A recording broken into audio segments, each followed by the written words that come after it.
আসসালামু আলাইকুম। চলতে চলতে রাস্তার ধারে একটা বড়ার গাছ দেখলাম। তো বাংলাদেশের কথা মনে পড়ে গেছে অনেক দিন পর বন্ধুরা। আসলে বাংলাদেশেও আমরা এরকম মাঝে মাঝে দেখতাম বড়ের গাছ।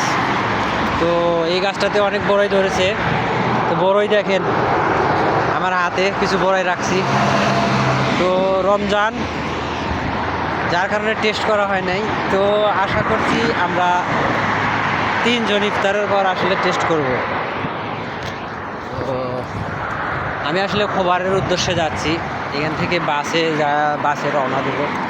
তো রাস্তার ধারে আসলে দেখেন কি বলবো, অফুরন্ত একটা হাওয়া চলছে আর খুব সুন্দর লাগছে। আপনাদের কেমন লাগছে আমি জানি না। ভিউটা আসলে অসাধারণ ছিল, খুবই সুন্দর লাগছে, মনোমুগ্ধকর একটা পরিবেশ।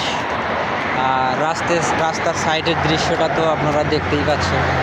আসলে এই রাস্তার পরিবেশটা যদি সুন্দর হয়, চলাচলের পথটা যদি আপনার সুন্দর হয়, তাহলে অবশ্যই আপনাকে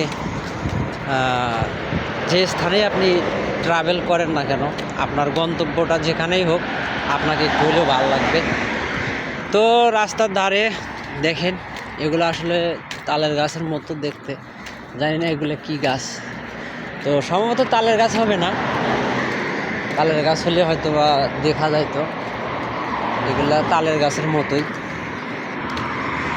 হ্যাঁ বন্ধুরা, দেখলেন সৌদি আরবের বুকে এরকম করে ঘাস লাগায় রাস্তার সাইডে, আর রাস্তার ভিউ দেখতেছেন।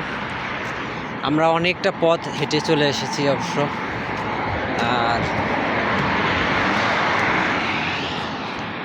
যে বড়াই দেখলাম, আপনাদের কেমন লাগছে অনুভূতিটা আমি জানি না। আমার কাছে তো অনেক অনেক অনেক সুন্দর লেগেছে, কারণ সেই শৈশবে যখন বড়ই কুড়াইতে যাইতাম, আসলে একটা অন্যরকম একটা অনুভূতি কাজ করতো। মাশাআল্লাহ, আজকে সৌদি আরবে দীর্ঘ 5 বছর পর সেই অনুভূতিটা কাছ থেকে ছুঁয়ে দেখলাম, আসলে খুবই ভালো লাগছে। তো গাইস, আমরা বাস স্টপ, যেখানে বাস থামে আর কি, ওখানে চলে এসেছি। আর বাস সম্ভবত ওই সামনে দেখা যাচ্ছে, ওখান থেকে আসলে আমরা বাসে চড়ে আজকে খোবারে যাব।